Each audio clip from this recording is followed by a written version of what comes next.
Hi, and welcome to the Golden Age Report. First, we're going to discuss the latest news coming out of Belarus and their announced readiness. Then we will look at some interesting economic trends going on in the new multipolar world. Next, we'll check into Ukraine, look at the front lines, and try to get a handle on all the major events across the war. And then finally, we'll check in on our Hogan's heroes out west as they blast a hole in the establishment.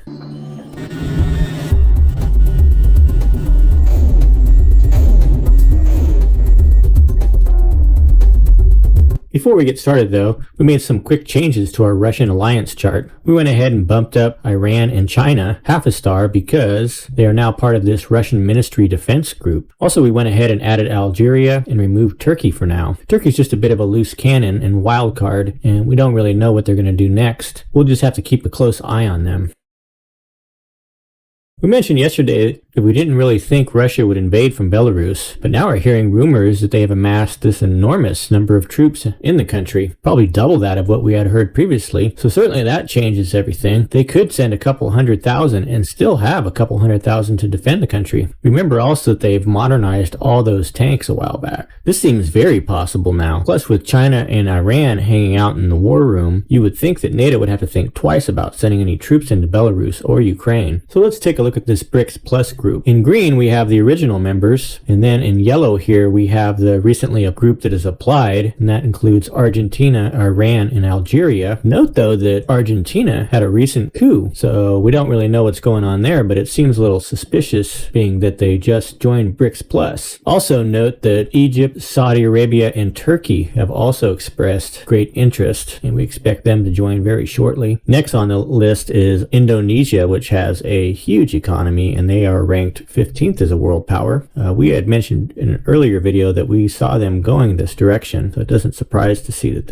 they've expressed recent interest in joining. So we have heard that all these countries are lining up trying to escape the IMF and World Bank death trap. It's weird they want their sovereignty. Well, it sounds like they started to form their own parallel banking infrastructure back in 2016. I know that Russia and China have really tried to further separate since the war started. So this initial group in green already makes up 1/3 of the GDP. That's supposed to double at its current rate by 2030. I'm thinking if you factor in all these other countries racing to join, and I'm sure there'll be others, and the current situation in the Western countries, this could be way worse than that, especially under our current regime.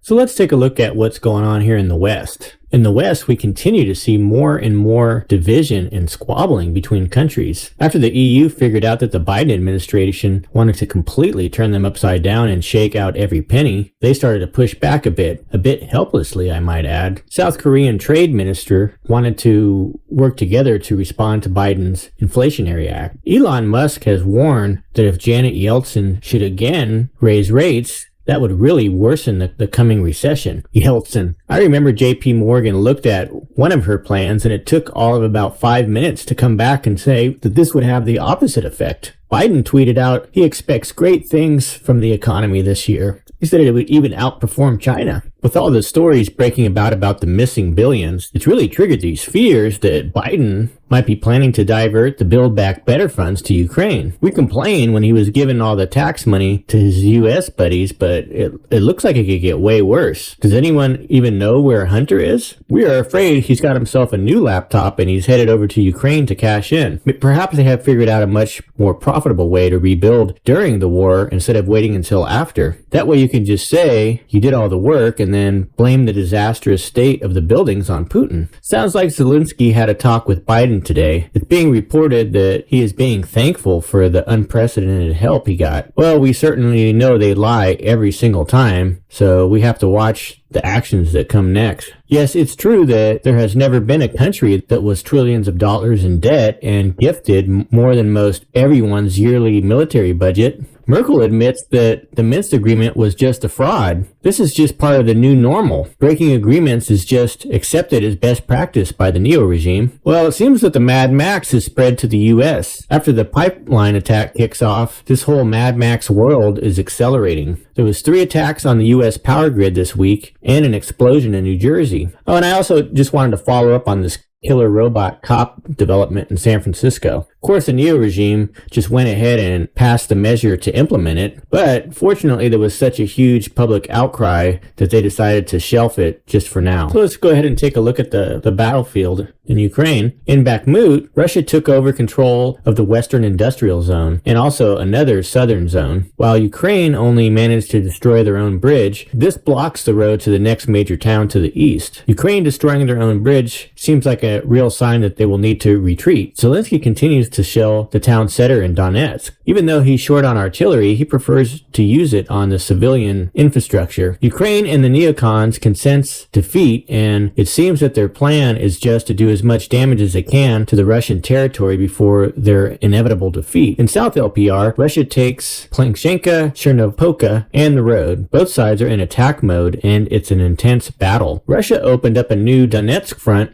in the southern region. They took control of a suburb in Velka Novosika. Ukraine lost 40 soldiers and 5 armored vehicles in the battle. Russia even took over the main road to cut it off from the next town over. In the LPR region, Ukraine has poor supply and support. We talked about this death trap situation yesterday. Ukraine really doesn't have any strong positions if they just need to pull back and resupply. Towns that they have taken control of are in ruins, so that's not very good cover. Seems like a recipe for disaster. The US had said they needed to wait 6 months, and the British advised them not to go deep into this region at all. There's heavy shelling once again by the Russians on Kherson. Once again, there were air raid sirens today all across Ukraine, and we still haven't even heard anything about yesterday's air attacks. There is certainly some huge discrepancy in the reports of damage on the Melitopol rocket attack yesterday by Ukraine. Ukraine is claiming 200 dead Wagner soldiers, while the Russians say they got no military personnel killed. Supposedly, Zelensky is in talks with Turkey's Erdogan and Macron today. So it seems with each passing day, there's a drifting away from the mainstream narrative. Journalists are getting courage as they see the established authoritarian rule lose its grip, or perhaps they just feel worried that they better start printing some truth before it's too late because we're closing in on them. You have the Hogan's heroes in the West, led by Elon Musk, and you have Putin charging westward from the East. The fake matrix bubble is about to shatter. Let's take a look at what's going on Twitter a bit. So Elon Musk is just continuing to cut loose on Twitter. This is just a small subset of what he put out there today. It says, "My pronouns are prosecute Fauci. Now things get spicy." And he posts this meme here. It says, "Just one more lockdown, my king." And it has Fauci and Biden. It seems like they may need one more lockdown here because things are getting out of control for these two. Thanks again for watching. Please don't forget to subscribe and pound that like button. There's going to be a lot more coming. We're just getting started.